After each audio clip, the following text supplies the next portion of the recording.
Hello, everyone. I hope everyone is having an excellent day and weekend. Just making sure that I am broadcasting properly so everyone gets a notice. Um, so today we're going to start discussing robo debt. Now, for the last few weeks, I know that we've touched on it, but I ultimately want to try and give you an understanding of just how big this robodebt saga is.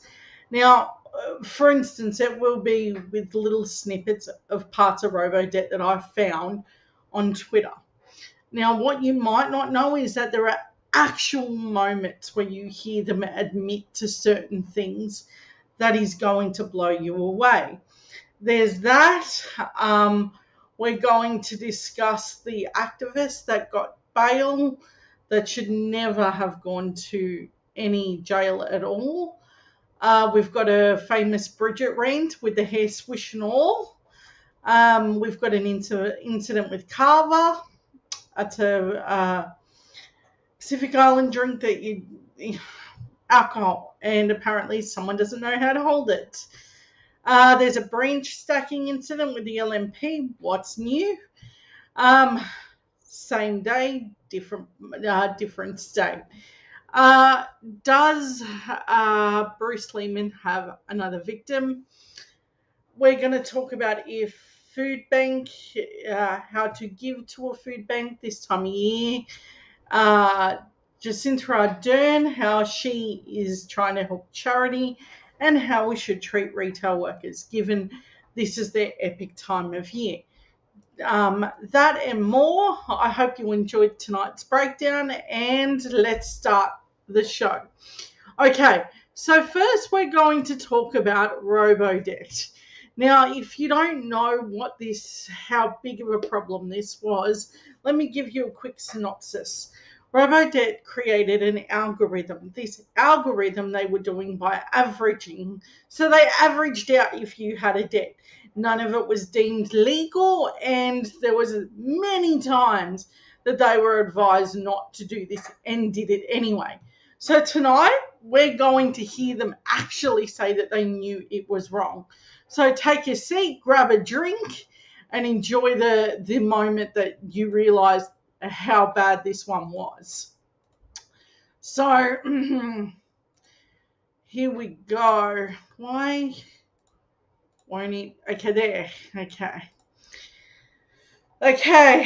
ATO bureaucrats. ATO bureaucrat threatened to shut down robodebt scheme by requesting a cease and desist on use of tax data, the Royal Commission was told. Now, this would mean the reason that I'm a little bit worried about this is because I've got a lot of tabs open at this point and it's a little bit dicey, but trust me, it is worth it. This is worth its weight in gold. You're going to love this. Okay, so what does that mean? In Australia, Taxation Office bureaucrat threatened to shut down the robodebt scheme in 2017, asking for a federal department to cease and desist using tax office data if there wasn't any further explanation on a Royal Commission has heard. Now, that basically outlines that they weren't given enough advice as to why they were handing over that piece of information. Now, that's going to be pivotal. So there were many stops along the way that they could have taken and went, oh, this isn't going to work. But when you realize that they pushed forward, regardless of these guardrails that were meant to stop them from doing what they were doing, Tyson Fawcett has given evidence to the Robodebt Royal Commission in Brisbane. which is examining how the scheme was designed and implemented on its impact on individuals. Robo-debt unlawfully claimed almost $2 billion in payments from 433,000 people. It automatically issued notices of welfare recipients identifying debts through income averaging, using the ATO income data compared with the income of a recipient that the recipient reported to Centrelink. Now that part's going to be important because now they're using multi-agencies to commit this act of robo-debt, and how it affected so many lives. Like, there's one gentleman that we're going to talk about tonight that they know passed away as a result. There were thousands that passed away from this scheme, but we're going to focus in on this one gentleman because the story is so tragic that it's hard not to get caught up in how bad this was. The Royal Commission shown an email from Mr. Fawcett written in July 2017 to Ali McRae, the Department of Human Services. The Commission heard it followed a meeting earlier that day. A request followed by a big stick. Now, this is where it gets super interesting because not only were the guardrails ignored, but along the way we had opportunities to either cease and desist or seek further legal advice. They did neither at this point. So they were so far down the rabbit hole that they chose to not seek further legal advice and ignore all the other bits of advice that they did receive. And they pushed forward anyway at the cost of lives. Okay, Mr. Fawcett's email requested another meeting the next week and said the ATO is seeking an assurance on the use of its exchange data to the Department of Human Services on how it will be used with future bulk compliance with approaches. Lessons will be documented. Okay, so when this goes forward, right? So when this whole saga goes forward and they're like, hey, stop doing this, it's not working, you would think that would be like alarm bells going off. Like, why wouldn't you just give us what we're asking for if it's lawful? But that's not what happened. They ignored each and every time that happened. The next one I want to show you is this. Listen to this. It is amazing to listen to exactly how they spoke about it. Robo-debt Dr. Cassandra Goldie does not hold back in expressing the disgust she felt when the LNP threatened to lock up welfare recipients. She quotes Alan Tudge's shameful threats and concerns she raised at the time. We were very worried.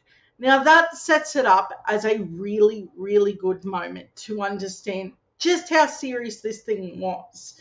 That Alan Tudge was physically at the point of threatening people, like, we're going to put you in jail. Now listen to this. This is amazing. Oh, I lost it. Okay. You had a government that was using language about being a welfare cop, using language about we will come after you, using language about we will find you and track you down, and if you don't pay, you might end up in jail. And so this notion of the Department of Human Services, or Centrelink, being there to help people was the complete opposite of what the government was actually communicating. For people on very low incomes relying on income support, what they heard was, this is a dangerous place to come. You won't be safe. And so we were very, very worried about the rhetoric that was being used. We had, for example, in November 2016, we expressed our alarm about the use of letters which had the Australian Federal Police logo attached to a Centrelink piece of correspondence being sent to people where there was no indication that they had committed any kind of welfare fraud at all, and yet the police logo was on the correspondence from the Department of Human Services. And then we had the minister responsible at the time in December 2016 in the media, as I say. And I quote, "We'll track you down and you will have to repay those debts and you may end up in prison." And I said into the media then, it is appalling that the Minister for Human Services is telling people on the lowest income 3 weeks before Christmas that if they have a debt with Centrelink, they may go to prison. This is false. It's highly irresponsible and risks causing a huge amount of unnecessary distress. We are not a police state. But that's what was being communicated in our clear view. And we had many occasions where people were providing that kind of feedback to us that that's how they felt, even having any contact with Centrelink to even apply for income support. So that sets it up pretty well. I think that sets the stage for just how negligent this whole system was. But it gets worse. That's just the start. And the advice I was given was don't do this.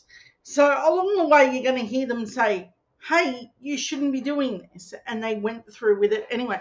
Now, the reason why that's so important is because when you're engaging services like this, for whatever reason, they're there to help and assist you. That's not how this was implemented. This was designed as a punishment for seeking help. That is so monumentally screwed up. If we did this to the top 1%, it would be over. But once again, this is where we're at. So the next one I want to talk about is going to be another epic one. So, former ATO witness Michael Kerr Brown crunched by Justin Gregory, KC, after it appears that he made a false claim in a statement about ATO obligations.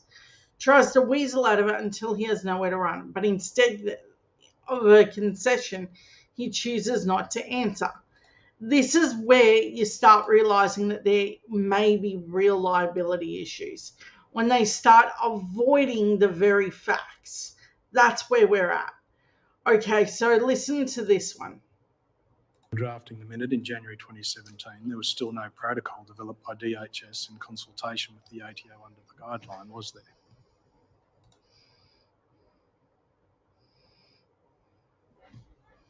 There was a 2004 protocol in place that I have no... Guidelines 2014. The guidelines superseded 2009 guidelines. And I do not have any visibility of the history of data matching guidelines prior to 2009. Drafted a minute which referred to the 2014 guideline. As at January 2017, when you drafted that minute, there was still no DHS protocol under the guideline, correct? There was not a protocol under the 2014 guidelines. The one you referred to in the briefing? Yes. Right. How could you represent that it was done under the guideline if there was no protocol? We were of the view that it was Services Australia's responsibility to prepare that document. And I've taken you to some passages which indicate that the ATO's got a responsibility in the development of the document. How can you say it's protocol if there is no protocol? I think that sets it up as to how dodgy this scheme was and how much they're trying to avoid these questions as it goes on. How could you represent that it was done under the guideline when there was no protocol as required by the guideline?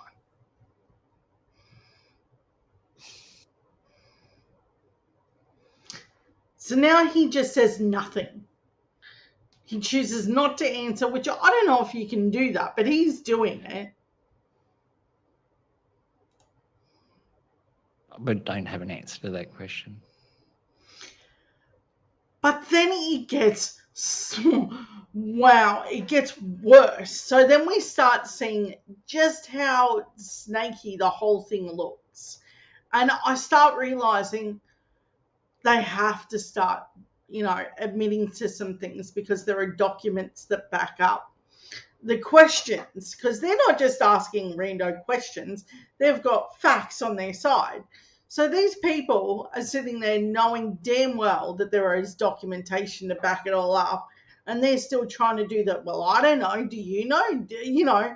And then talk about procedures rather than saying what you did was wrong.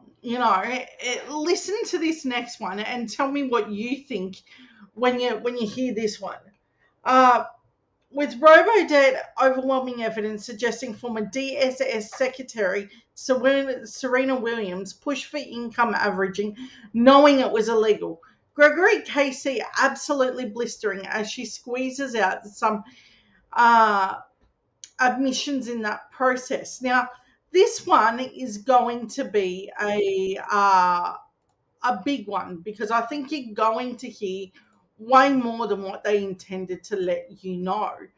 But this is only because the questioner does it so well. So take a listen to this. In January 2017, when the Ombudsman's report came out, or later in 2017, when you were aware that averaging was occurring throughout the ACI program and knew it was unlawful, the answer that you've given tends to suggest that you really just disregarded the consequences of that unlawfulness and were in your focus on other priorities.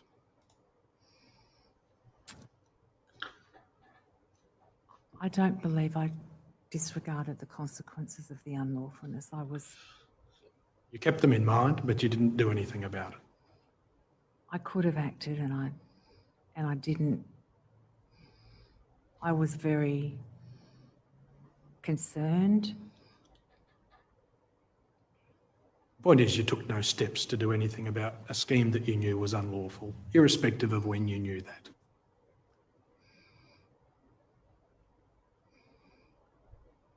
It was a scheme that I was worried that it was unlawful. I was worried that there was averaging occurring. Well, you knew it was unlawful and you knew that averaging was occurring. Don't wind back what you've already said a number of times. You had the opportunity to do something about it and you didn't take it, disregarding the consequences to those who were the subject of the unlawful scheme.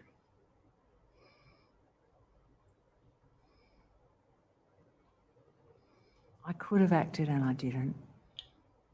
I tried to ensure that colleagues understood and accepted the advice that we'd given them and the concerns that we'd raised. I'm not asking you about before the school was up and yeah. running. I'm not the slightest bit concerned with that in the parameters of my question. Sure. At the point that you knew it was unlawful and you knew averaging was being used, you did nothing, correct?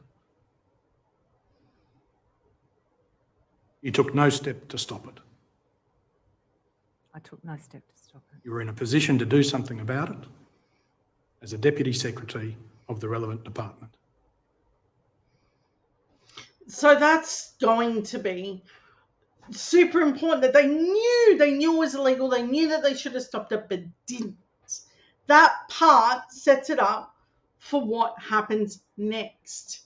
So when that happened, I was like, this isn't good. What else aren't they saying? So let's go again. There's another snippet of her talking about this. There are 4 that go with this. They're very short, but take a listen. That means that you did that with actual knowledge of the consequences of the raising of unlawful debts on a large scale. Yes, I think you're right. When you were confronted, as you say, with the surprise on 15 January 2017 in the meeting in preparation for the meeting with the Ombudsman, you had a choice, didn't you? You could act consistently with the Code of Conduct, which applied to you as an Australian public servant, and give full and frank advice, or you could go down the road of doing things, taking steps, which ensured the continuation of what you then believed to be unlawful. That was your choice. I could have done something then. I wish I had. You were duty bound to. I was due. You can see the guilt in her eyes, but I think what makes this so epically bad is that they knew at the time it was bad. So is she guilty that she got caught? Or is she now feeling bad because she's now hearing what happened as a result? We won't know. But you can see it all over her face that she knows something is really wrong here. Duty bound to. You were supposed to act with integrity, Yes. with honesty. Yes.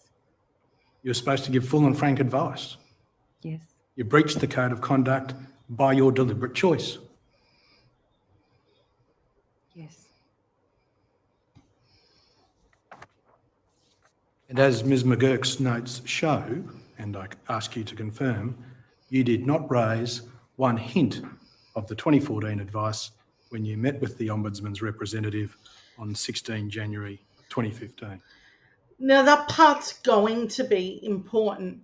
Why is that part going to be important? Because in 2014, when Scott Morrison was just minister to this little, I don't know, Robert saga, so they knew way back when, in 2014, they were like, hey, no, this really shouldn't, it's not legal. So they knew this and they proceeded anyway. This costed lives. It ruined families. I would like to see this. If we did this to the rich people, it would be mayhem. But somehow doing it to poor people, this barely gets a daytime mention. That's why I'm taking so much of my evening to discuss this. There's another part. Now, here we go. At that point in time, You either did or you didn't. Which is it? no, I didn't. Thank you.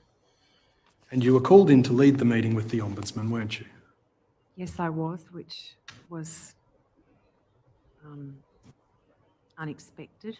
And consistent with your choice to act with a view to continuing a scheme you knew to be unlawful, you directed that further advice be obtained about whether there was some validity to some aspect of the scheme as a last resort, and you presented that with the 2014 advice which was asked for by the Ombudsman. I did not seek the legal advice in order to justify the scheme. I genuinely sought the legal advice to understand, is it lawful? Is it possible? What is the position in respect of averaging under circumstances where there is no other information available? It was a genuinely open request for advice, and it wasn't sought to justify something in particular. I'm suggesting very clearly to you, Ms Wilson, that you made your choice on the 15th of January 2017 about which way you would go, and you chose to act in a way which projected the validity of the continued use of averaging under the OCI scheme. I don't believe that was my intention. So she knew, but it gets worse, right? There is a part 4 to this. Now, this one took a little bit for the same person to upload, but I want to click on that now. Oh, hold on. It goes there. Okay. Just making sure I'm setting up the right one, because it can get a little bit confusing. Okay, so there's a part 4 here, and she confirms that Melissa Golightly told her that Mr. Morrison wishes to proceed in a way that did not require legislative changes. Now, why is that part going to be important? Because this means that they tried to circumvent Parliament to push this thing through. Now, listen to this, and please leave a comment. This will be important. I'm going to need you to tell me your thoughts on how you think this went down, because I think this should be talked about so much more, particularly given how close to Christmas we are again, and that they're not done trying to do this. They ever get power again, this is what they're going to do again. They're going to try and reheat this very illegal scheme, and they're not hiding it. Okay, so... And this specific meeting took place in your office because of the difference of DSS opinion that had been communicated before you went on leave, at least to DHS, or during your leave, and the fact that the policy proposal the DSS was against had attracted the interest of the Minister. That's the context in which you and Ms Golightly speak, isn't it? Yes. And according to your recollection, Ms Golightly tells you that Minister Morrison expressed his interest in the PAYG proposal, but communicated to her that it was difficult to pass legislation through the Senate at that time because the government required the support of at least 6 non-coalition senators to pass legislation. Yes. That's what she told you. Yes. Well,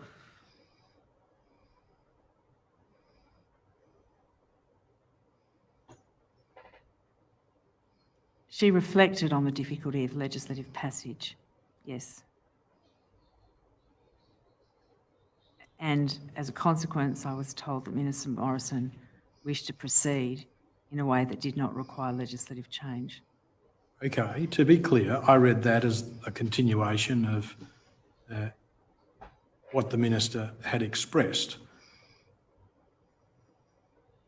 because of the first and the last sentence, which communicates what the Minister wanted.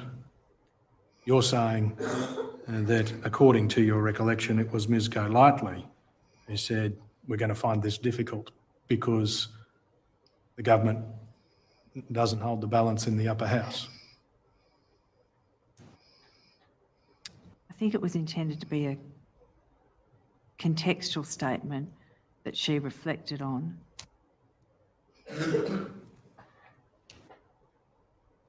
It was more the final sentence that she communicated to me specifically. That the Minister wanted to implement the measure in a way that did not require legislative change. Yes. Okay, so now that we're there and we've arrived at that point where we're hearing Scott Morrison basically was the architect of this thing. Now, that's not news. What's news is that they knew it was illegal and did it anyway. And on top of that, we're going to hear exactly how Scott Morrison responded in relation to that. That's going to be important too, because how he discusses it is an even worse moment, because that's when you realise, oh no, not only did he knew that this wasn't the right scheme to be implementing, but he was going to do it without even wanting to consult Parliament because he didn't have the numbers to make it legal. So much wrong here. And as we heard that they did this weeks before Christmas when they first implemented this. So listen to this. I really need to hear from you guys on what you think about this, because this is wild that they even did it. Yeah. It was not a matter of intense scrutiny at the time, and including by stakeholders. This was the purpose of me engaging with stakeholders, was to understand what their priorities were and to see what sensitivities there were and things that I should be aware of in administering the portfolio. This was not an issue that was receiving the focus and attention that it is today. And so the circumstances were very different. It was an established practice. That was my knowledge of it. Your understanding was it was an established practice for DHS to raise debts on the basis of averaged income data in the absence of a response from the recipient. Yes. All right. And that's from some verbal advice you got somewhere along the line. It was my understanding of the system, yes.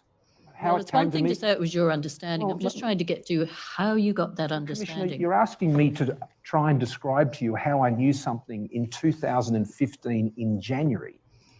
And I'm seeking to give you as best of a recollection as I can. But in reasonableness, it's given this was not an issue that was receiving significant attention, at the time. This was an established practice of the Department of Human Services. Now, as we heard earlier, we know that that's not true. We know that this isn't an established practice. That's why it was deemed illegal. He knows that that's untrue. So why isn't he being held accountable for that very lie? We'll keep listening. And was not under question. And it had not been raised with me by any stakeholders. I cannot honestly recall the specifics of a conversation that may have taken for less than an hour 7 years ago. So that's how he likes to portray it. But the reality is, so many people were saying, no, you knew it was wrong, and you just heard other people come forward and say, we knew it was wrong. You had the whole services. Centrelink was sending out notices to the minister saying, hey, we don't think that this is right. We had the ATF's, the tax office saying, look, we don't think that this is legal. So he knew way back in 2015, not legal. But I'm not done. We're not done with this topic, not from a long shot. So then there's this.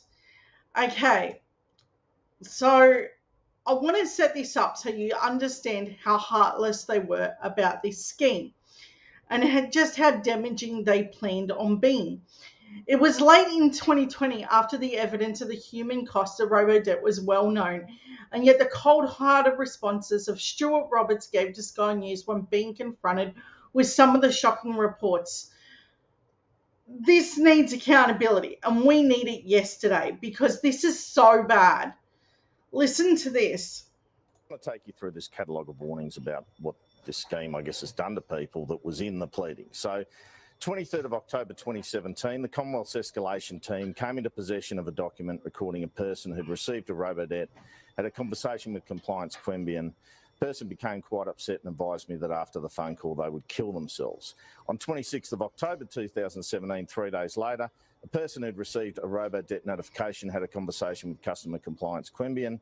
Called the person, said he would go into the branch Tamworth and shoot himself. 6th of November 2017, a Commonwealth document recorded a person who'd received a robo-debt notification, had a conversation with Compliance Division who recorded the person was distressed during the conversation and on multiple occasions mentioned self-harm and suicide. Why wasn't something done then about this scheme?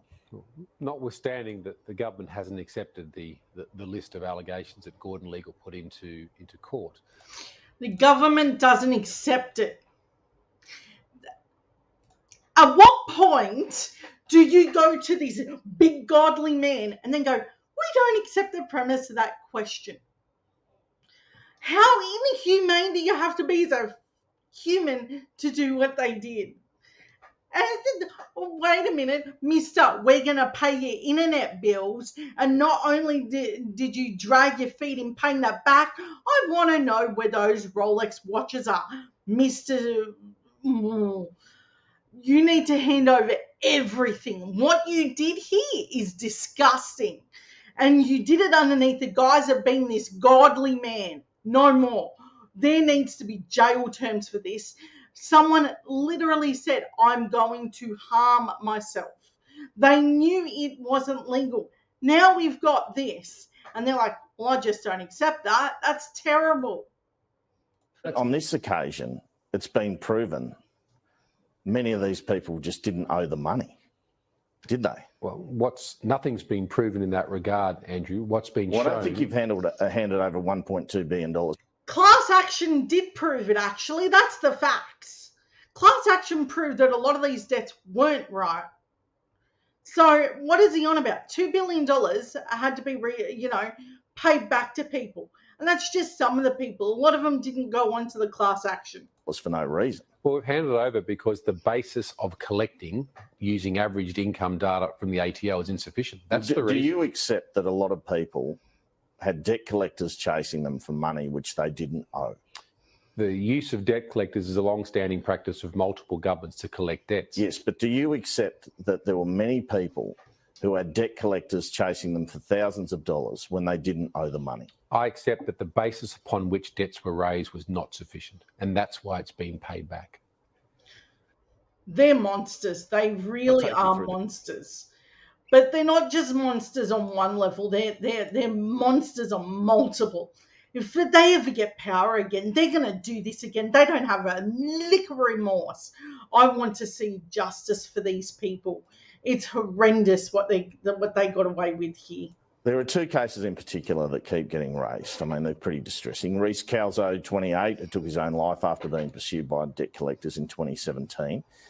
And 22-year-old Jared Madgwick, who took his own life last year with $9,000 debt hanging over him. How do you feel about these? As I said in the Parliament with Mrs. Madgwick's son, I extend my enormous condolences to her. It's unimaginable. But we have a... But then he goes on to besmirch this person. So I'm setting you up to understand that he's about to say that he's not sure if it was illegal or not. That the debt that this man owed was illegally written out to. That's what I'm setting you up for. That's how terrible they are as humans. That's this life-sucking party, and this is what they did to people. We cannot ever forget what they did to people. It is that horrendous. You ever give them power ever again, they're going to do this and worse. They're horrendous people and using this big godly explaining to do it. I'm horrified that there is not more news headlines about what they did here. Lawful opportunity, a lawful responsibility to raise debts. Mrs. Madgwick's son, the debt was raised sufficiently. It was not a case of using average income data at all. Her son's So he debt did owe that money, is it?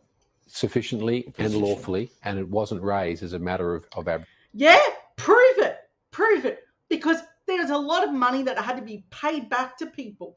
So now it's on to him. Him and his weird Rolex watch that him and his wife got. How come that's never been handed back? Now, scammer's going to scam. I want to have him in a jail cell for this because now he's admitting openly that he doesn't think averaging was done here. So what was done? Why isn't he sitting in a hot chair for this? What about Mr. Calzo? What's the situation in relation to that matter? Mr. Calzo, I'm not across in enough detail to be able to provide a response in that respect, and it's not something that's been aired in the public, and I wouldn't want to continue doing that. There are two cases in... So legally he realises that if he makes too many comments, he could be sitting in an RC chair explaining that away. Those lives...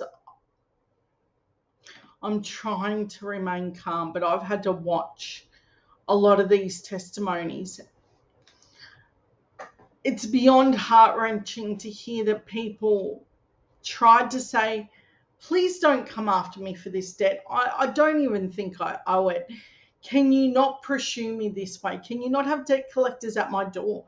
Can you not put can you not threaten me with jail? Knowing that threatening people with jail wasn't legal either. They knew all of that. Christian Porter knew it. But just like all the other little stuff that Christian Porter does, there's no accountability and there's no one standing there saying, you need to go to jail for this. You threatened the public. How unimaginable these people must be suffering. But I think most of all, we're going to need to discuss how we deal with this on a long-term basis. Because what I really think happened here was more tragic than what we will ever know. The damage is done. We are done trying to make excuses for a terrible scheme. And I can tell you now, we need to be on a better side of history with this, with the way that we treat people in human services. We need to raise the rate for those who need it. And we need to put better support systems in so this never, ever happens again. So robo-debt is never foisted upon people again. But I need to move to the next story because that took up a significant amount of time. So we found out that recently 2 police officers were murdered in cold blood. And it turns out Mark Latham is on the side of the person that murdered 2 police officers. Yeah, whoever gave Mark Latham a vote, you monsters. It's horrendously a bad idea to give Mark Latham anything, let alone a position of power in the Senate. Here's Mark Latham pumping up the tyres of Queensland cop killer Nathaniel Train. The New South Wales Legislative Council last May, that's what that's about. So they have known conspiracy theories that they regularly discuss. That's going to come up regularly. Mr. Train sent 16 emails to the Secretary office to Miss Hanson's office and Mark Latham's. Okay, and they asked the Minister for Education and Early Learning about vaccines and all their weird conspiracies that they had going on. This is bad. No matter which way you slice this, Mark again finds himself on the wrong side of history. And he tilts his hat to absolute galoots that do terrible things, that are sovereign citizens that don't believe laws apply to them, nor should they. They believe that the laws are just for everybody else. That's how SovSids work. Now, I've been following the SovSid movement for quite a while. Now, we've known that they do traffic in disinformation and that they do cause lives to be lost through their type of what they call activism. Now, along the way, the One Nation Party has spouted weird conspiracy theories in relation to Port Arthur and other gun-related issues. They've also spread vaccine misinformation and many other things. So they were basically tipping their hat to these sorts of people. So no shocker when these people that are clearly needing help on a course correction, Mark Latham doesn't do that. He tips their hat to them. Unbelievable, right? But this guy was a teacher, so he lost his job because he wouldn't get vaccinated. And then he kept writing to Mark Latham and Miss Hanson and said, hey, I'm like you. And they were tipping their hat to him. They were encouraging him to just ignore it all. And he lost his job, he lost his livelihood, and now he's lost his life, and 2 police officers lost theirs. And that's where we're at. Okay, so he also had a conspiracy theory about Napling and a few other things, but, that's who they are. They're weirdos with too much time on their hands, and no one should be tipping their hat to the fringes of what should have been underneath the rug and not out in the open. Because I think that's the bad side to social media, is that it's allowed for these moments, these people that genuinely need help. They've found their little ecosystem where they're all nodding their head to one another and saying ridiculous things. And now it's not worked out so well for the community, what they're tipping their hat to. So next one I want to talk about is an activist. Okay, so her name is Dina Violet Coco. She's been released from jail pending her trial. Now, the state tried to make out like this activist was, this big evil person. She come from Lismore and she blocked off traffic 1 lane of the Harbour Bridge. But the New South Wales government is taking problem with that. But we all know activism does have a toll. And the toll is, she's a climate activist and they're punishing the way that she went about protesting. So listen to this. Tell me what your thoughts are on this activist being released. I think it's a great thing that they released her, but I don't think she should do jail time at all. 2 weeks after she was jailed for her role in shutting down the Sydney Harbour Bridge, Deanna Violet Coco has been released pending an appeal. The 32-year-old spoke to 10 News First and apologised to those disrupted by her protest, but called the new laws that could land her and other protesters in jail for up to 2 years heavy-handed. Her activism saw her handed a maximum 15-month jail term, but after 11 days in prison, Deanna Violet Coco was out pending an appeal. It's been really challenging in some ways. I've been stuck in a concrete box. It was this protest on the Sydney Harbour Bridge that led to Violet's arrest in April. We're here to protect Australia from the devastating bushfires, from the floods. It was a peak hour disruption for hundreds of motorists, and for that, Violet has apologised. I'm so sorry for any distress that my actions have caused. I'm just so concerned about the habitability of our planet and billions of lives. Violet's sentence fell under amended legislation brought in following a string of incidents of activists blocking or locking themselves onto rail, road and bridge infrastructure, acts that now carry a penalty of 2 years behind bars and or a $22,000 fine. These new laws are really heavy-handed with protesters, and protesting has been an important part of democracy throughout history. But the Premier has made no apologies. Then if protesters want to put our way of life at risk, they should have the... Hold on. Let's focus in on that. The protesters want to put your way of life at risk, but he's fine with putting everyone else's at risk by not acting on climate change. See, when you use a poor choice of words, it's hard not to clap back. You idiot. What did you think was going to happen? That everyone was going to be like, hey, we should be locking up people fighting for the climate. No, of course not. We should be applauding her, not putting her in jail for 15 months. You absolute knobhead. Books thrown at them, and that's pleasing to see. Violet's appeal of her sentence will arguably be a test to the new legislation that's been listed for March next year.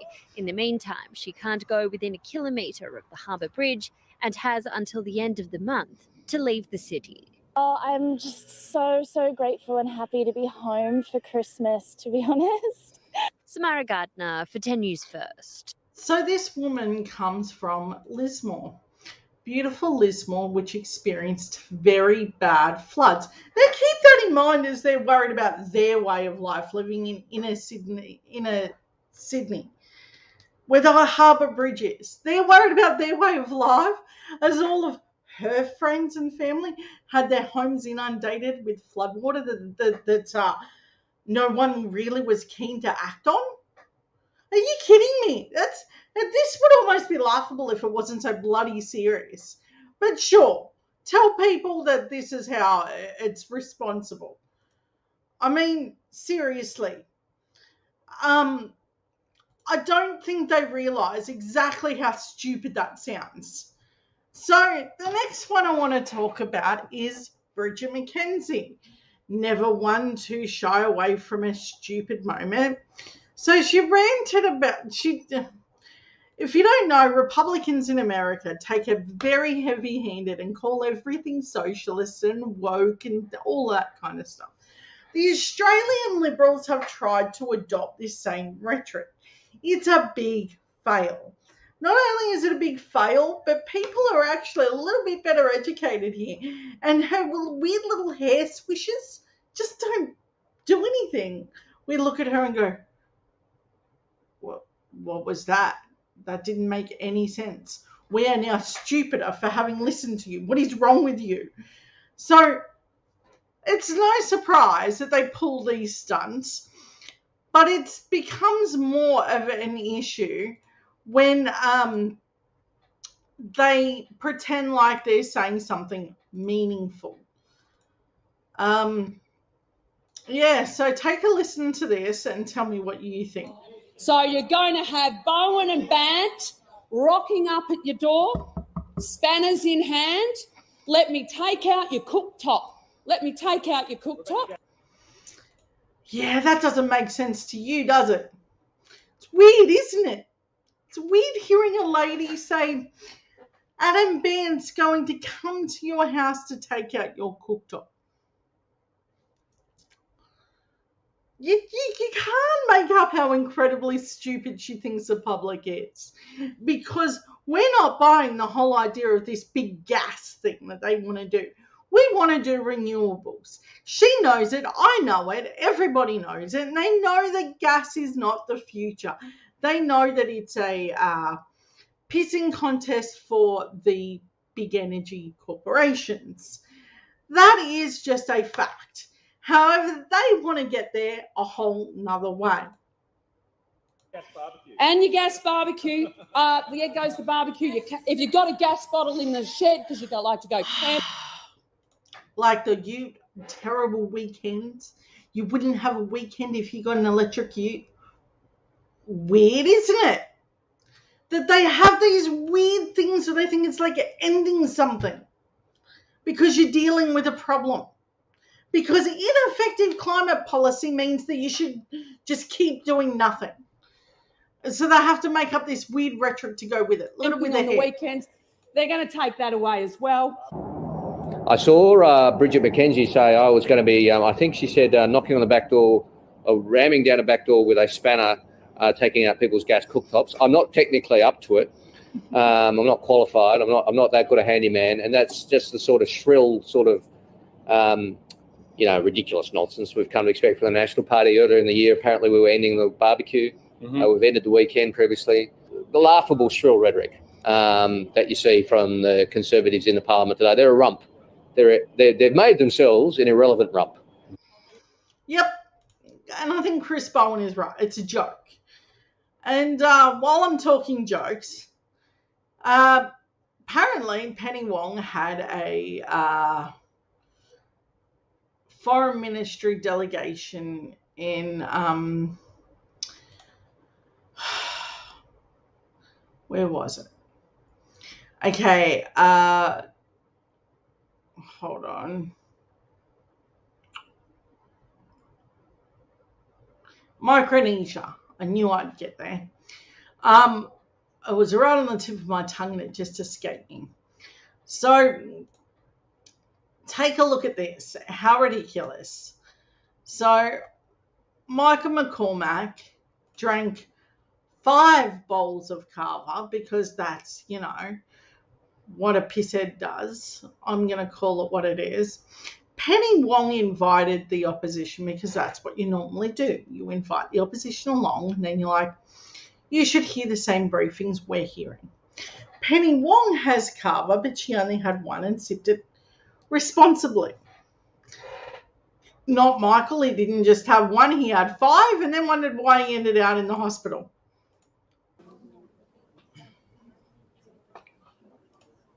Look at him. Looks like a mess. That's how much of a joke the Liberals are now. It's an endless joke. You can't stop. They're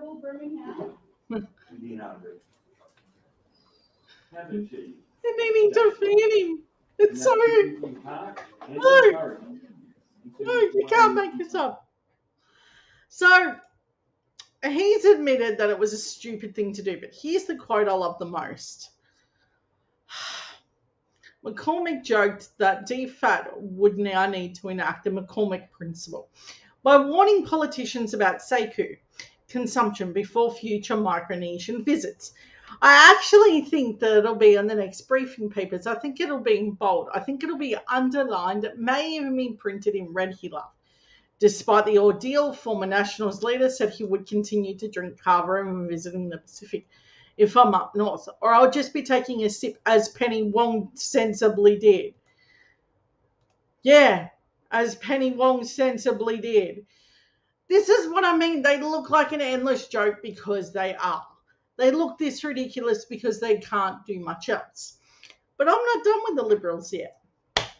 Apparently, same issue, different state. First it was Victoria, now we're looking at New South Wales. Now remember, lead up to the Victorian election, we were hearing very similar claims. Now we're looking at the lead up to the New South Wales election, and we're hearing much the same thing.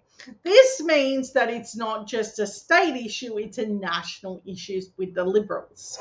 So if you think that this isn't a problem, I have news for you. It's going to be a problem. Okay, so take a look at this. I have closed down some of the tabs, so it's less clunky as I'm going along. Okay, at least 6 members of the New South Wales Liberal Party, including current and former members of the state executive, will be expelled over an elaborate branch stacking scheme. The sophisticated operation involving more than 100 members revealed by the Herald Sun in August saw people signed up and given a fake email address in the process that may have improperly influenced voters for key party roles, policies and state and federal pre-selection. Sorry. Expulsion of at least 6 members is expected to be ratified in a meeting of state executives on Friday. Same problem, different state, lead up to election. Let's get them out. They are a terrible party, and they're not going to clean up their act. But now I have to talk about Bruce Lehman. So,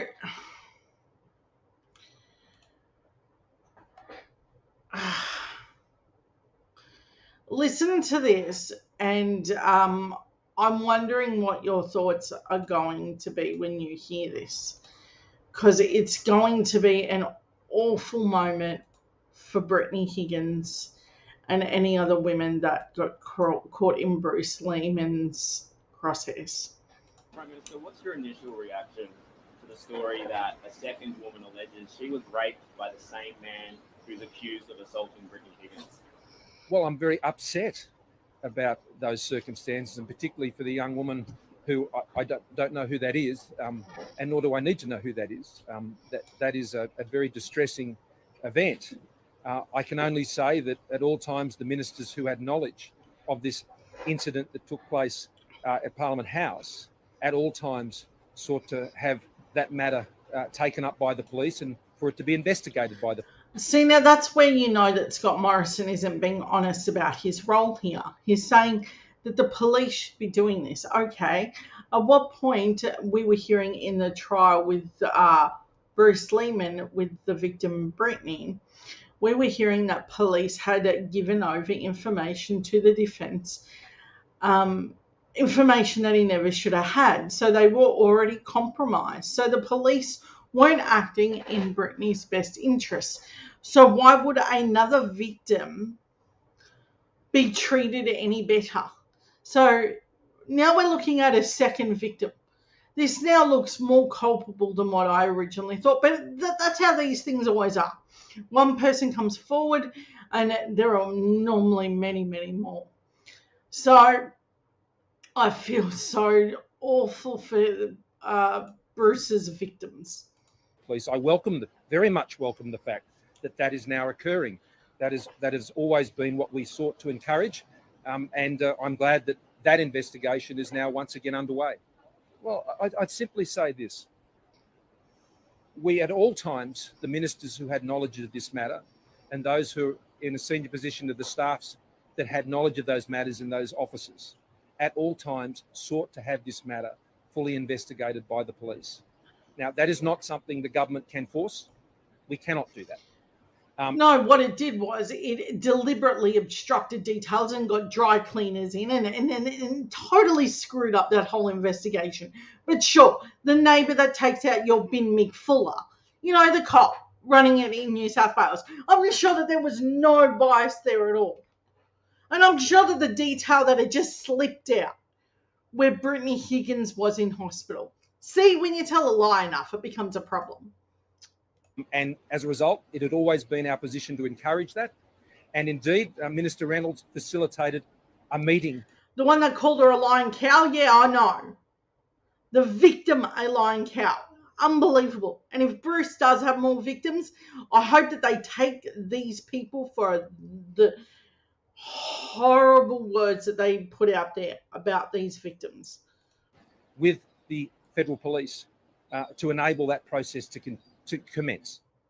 Okay, so next what I want to talk about is we're at the time of year when food banks are going to be inundated. I know that this is a little bit, it's going to be a little bit overtime. We're going to try and be very quick about it. But I think that this is going to be a huge deal. This time of year is hard on everyone. But for the poor, it has unbelievably awful runoff effects. So if you have any extra food in your pantry, like pasta, canned goods, that sort of thing, please make your way to the nearest food bank. Take a listen to this recent ABC report about how much of a problem it is in Victoria. I would say that it's not just Victoria. I would say it's nationwide. 50,000 people a day, Lisa, here at Food Bank in Victoria, and that's just the Victorian operation. It operates right across the entire country, and it was interesting hearing you do that interview about energy policy earlier. They say that they've seen a real uptick just in the last couple of weeks in people coming to them for food as those winter energy bills have come in. People have had to pay those bills, and what's left? What can they sacrifice? Well, it's the food on the table. So this is really important work that's done here. Feeding 50,000 people a day is a massive job. This, what you can see behind me is food that's come in from donations. This might be from growers, supermarkets, manufacturers as well. Organising it all is a big job. So I will say this about supermarkets. They do have a program called Second Bite. They also do have overages that they just hand over and help people out. So that involves bread and canned goods. So there is a lot of work being done, but if you can help, please do. Job as well, and that's Katie Fisher's job. She's the chief operating officer for Food Bank Victoria. Where does all the food come from? Yeah, so it's a great mix of our growers give us a lot of food, the retailers supply a lot, and obviously food manufacturers and wholesalers supply it as well. You've got a massive warehouse here. Let's take a bit of a tour around. So here we've got some oranges. Now, where have these come from? So these would have come from a farm where they had some sort of defects or parts to them that may not have meant that they move into the normal supply chain, but they're perfectly good to eat and they're beautiful quality produce. And what sort of turnaround time do you have for this? So this stuff would come in and then it would typically move through the operation in about 48 hours. Wow. So we bring in really fresh stuff and we're able to move fresh produce as well. And you've got some stuff that's moving out here as well on this truck. Where's this going to? Absolutely. So this truck's going out to Ballarat today to run a pop-up market for the community, and it will feed about 300 families today. They'll take home about 15 kilos. Isn't that sad that we're at the point where we need to have this service? It's not that it isn't a wonderful service. I endorse this sort of thing. But how sad that the demand is that big and that the great need for supermarkets to finally get involved and do something about it. It's just tragic. Kilos of produce, of pantry staples, and I think we've got a few Christmas items on there as well. Let's go into the cold room as well, because obviously, you know, you've got these huge pallets of dry goods, but what's really important is that fresh fruit and veg, and I know that you've been having some troubles actually getting some of that, Katie. Talk about that. Absolutely. I think with things like the floods and supply chain issues, we've really struggled to get fresh produce into the system. There just isn't much fresh produce in the supply chain at the moment. So when there's an issue like a flood and the products aren't really great quality, the retailers would typically change their specs, and we would we would end up with different produce. Yeah, okay, so here we've got the iceberg lettuce, which we know was retailing for $10 earlier. I don't know how much it's going for now. Where has this come from? So this one's come from the supermarkets. So it's material that might not have arrived in time, or it might be slightly out of spec and it's been rejected by the retailers. And so it comes in, it's perfectly good. It's really beautiful produce, and we're excited that this will end up on tables in the next couple of days across the state. Because it's the fresh fruit and veg that really matters for the nutritional content. I know that in the last, we've been seeing an uptick in things like scurvy, people not being able to actually afford proper food, so they're nutritionally malnourished as well, and that's why this is really important.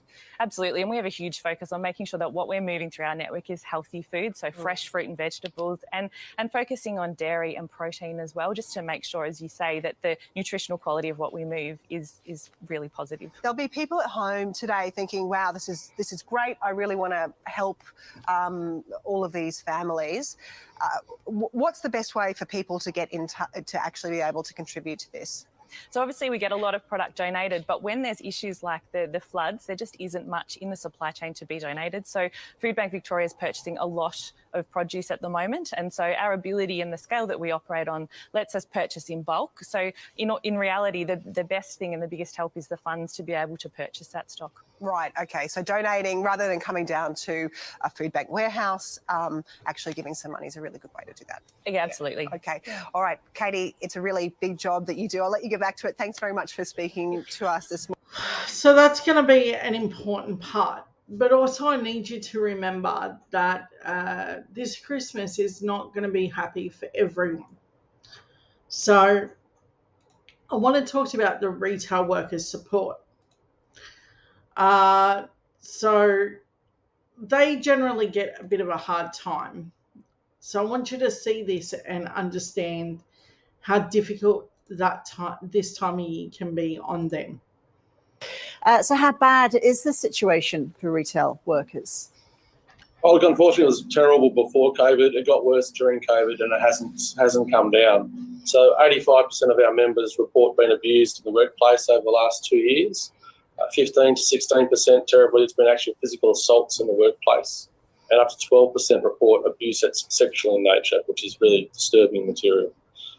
It's too high. It has to stop. And most of it is behaviour that can be controlled by customers if they turn their mind to it, and then it has to happen, or there has to be increased penalties for it. Okay, so we're talking about people who are working in food retail as well as in shops, Bernie, right? So shops and fast food, and we see it across the board. Unfortunately, we see it in country areas, and we see it in the city.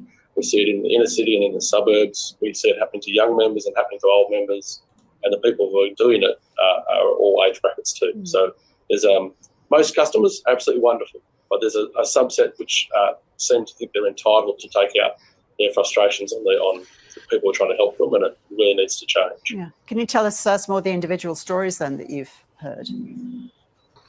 It's appalling. So, we have members who have hot chickens thrown at them. They have cans of food thrown at them. Like a 15-year-old girl had a can of tuna thrown at her the other day by a 6'4" tall bloke. It's just, I don't know what planet this is okay. We've had members working on the doors of stores checking bags being punched in the face. We've had people who approach a shoplifter and have a knife put on them. We have all sorts of unfortunate things happening. And in terms of some of the sexual things that happen, it's just, I can't repeat them. When I read some of the stories of our members, seriously, you cry. It's just appalling what happens. Again, most people are wonderful, but there's this subset of people who seem to think that they have a right to treat people this way, and they don't. They're not customers, they're offenders. And how do staff cope with what some customers say and do? Look, it has a really long-term effect, and even some of the lower level abuse has a cumulative effect on people. So if you work in a shift and every third person is giving you grief, that has a cumulative effect on your well-being, and that starts to discount the really good customers. So people might not think this matters, but some of that constant verbal abuse too, it has a really significant impact on our members, as well as the more traumatic events. And so we think there needs to be consequences for that behaviour, but also, more importantly, we want people to just to rein in that behaviour, and they can. And what sort of penalties are there now then for customers who are abusive, Bernie? So what we would like to see is that retail workers, we've been called essential workers during the pandemic, and people have relied upon retail workers to get through the pandemic. But we don't have the same penalties applied to assaulting a retail worker as you have to other essential workers. So South Australia recently adopted the same sort of penalties to apply to retail workers, and that means that basically it becomes an aggravated form of assault to assault a retail worker or a fast food worker on the job. And then it becomes an even further aggravation if it was, for example, if they're doing something like asking to do a QR code or checking your ID to purchase liquor. If you're then to assault them, would be a further offence. So those aggravations for other essential workers carry up to 5 years or 7 years imprisonment, depending on the circumstances. And we think that that's the sort of thing that should happen for retail workers too, because we recently polled the public, and the public identified this as an issue. Like 68% of the public said that the fault for this bad behaviour lies squarely with rude and aggressive customers. And an alarming 48% of customers also said that the reason they think that people do it is that there's a lack of consequence for what they do. So we want governments to put in greater penalties. We want companies to provide better support and where possible make sure there's adequate staffing, zero tolerance to bad behaviour. We want to work together with companies and with governments to make it easier to ban people who are repeat offenders. So there's a range of things that need to be done, but there are things that can be done to seriously reduce this scourge. And what's the overall message to customers then, Bernie? Also to customers who see this, witness this bad behaviour in stores? Well, one thing we do know is that with the improved quality of CCTV footage, we can actually let these offenders leave the store, so we don't have to escalate the situation in store, but these people can still be identified. But what we would ask is that people do report these things, and that if somebody witnesses it, that they stand by that worker and assist them with the reporting of that as well. More generally, to prevent it is better than to deal with the aftermath, and what we really ask is customers to be really understanding this Christmas. There's a bit of a staff shortage across so many industries, and you'll find that that's the case in retail stores as well. So this Christmas, if you're lined up waiting for something and you get feeling a bit frustrated, just think how much more frustrated the worker is who wishes there's another 2 or 3 people to help them too. And instead of being frustrated with that person, why don't you give them a kind smile, a kind word, and appreciate what they're doing for all of us to serve our community. Just like you and me, they go home to their families at the end of the day. There's someone's sister, someone's mother, someone's brother, someone's dad. We need to treat them with that respect. So really a bit of kindness would go a long way to make this truly a season of peace and goodwill for all, rather than a season that can be a bit scary for retail workers. Okay, so we've only got 2 more quick things I want to run through. I hear that Jacinta Ardern has done a charity. So take a look at this and let me know what you think. Jacinta Ardern auctions off arrogant prick comment to raise money for prostate cancer in charity. An official signed copy of the transcript of New Zealand Prime Minister Jacinta Ardern calling a political opponent an arrogant prick will be auctioned off to raise money for prostate cancer. Bidding of the copy of parliamentary records signed by both Ardern and David Seymour, the leader of the Libertarian Right Act Party, has reached $50,000 by Friday. The auction, titled Ardern Seymour Join Forces for Pricks Everywhere, ends December 22. Okay, Ardern's comment was caught on a hot mic during a parliamentary question time. Seymour asked if the series of questions about whether Ardern stood by all of her statement and policies, and finished by asking Ardern if she could give an example of her making a mistake and apologising for it and properly fixing it. After an answer, Ardern took her seat, turned to the deputy close politically ally, Grant Robertson, saying, "He's such an arrogant prick." The aside was picked up on her microphone. So that's to raise money for charity. Okay, so there's that. Now, our last story is about gaslighting. Now, I think that this is going to be a big factor politically, because I do think some of the things that the United States does end out here with our dumb idiots that follow their kind of rhetoric. So particularly on the far right, they try and use the same language like Bridget McKenzie earlier with the whole woke and stealing. the whole weekend thing. And yeah. So what did Trump say and then try and take back? So this is where his party is trying to struggle with what he said and how to deal with it, because now they can't deny it. Okay, Donald Trump peddled a ridiculous conspiracies about the election for months. He talked about reinstated for presidency for months. He called for some kind of do-over for months. But he broke new ground with a Pacific argument. He said recently that he believed that the Constitution should be abolished. Now, what idiot goes, I think we should abolish the Constitution? But he didn't just do that, did he? He went up and he went on his Truth Social and went to explain this whole rhetoric. And there are screenshots of it, and he's left it all up and out there. But then he does something amazing. He tells his followers, not only didn't I say it, but the left is making it up. Weird, right? This comes on the back of also in the week he introduced a scammy NFT kind of deal, where he would get a cryptocurrency and, just sort of grift his supporters for more money. So along the way, some of this works with his base. Like, there is no bottom to what they will accept for him. But I think the ultimate moment is realizing that they buy into it. Much like Pauline Hanson and Mark Latham here, which we discussed earlier. I think that that's going to be an important factor in our politics. Truth always wins out in the end, but in that interim, the idiots will muck around and say dumb things like Trump did, trying to say that he'd abolish the Constitution, or he can scam his supporters with NFTs and pretend like the cryptocurrency scam is okay. That Melania also tried to pull a stunt like this. He wasn't the only idiot who thought that this was a great idea.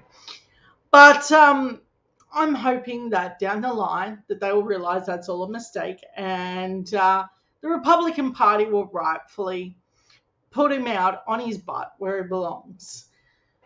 I don't think he should be leading any party, let alone one of the two majors. Okay, so I hope that everyone gets their act together for Christmas, and I will be having a conversation about if this is on a new time slot, what it's going to mean, future programming, and how that's all going to work. If you can give donations to your local food bank, please do. They desperately need help to help the poor. Okay, that's it for me. I hope you had a wonderful evening, and I will keep you posted on when I'm next on. There definitely will be more programs. It's just a timing issue. It will be the same day, maybe a different time. Okay, thank you. Have a lovely night. Bye, guys.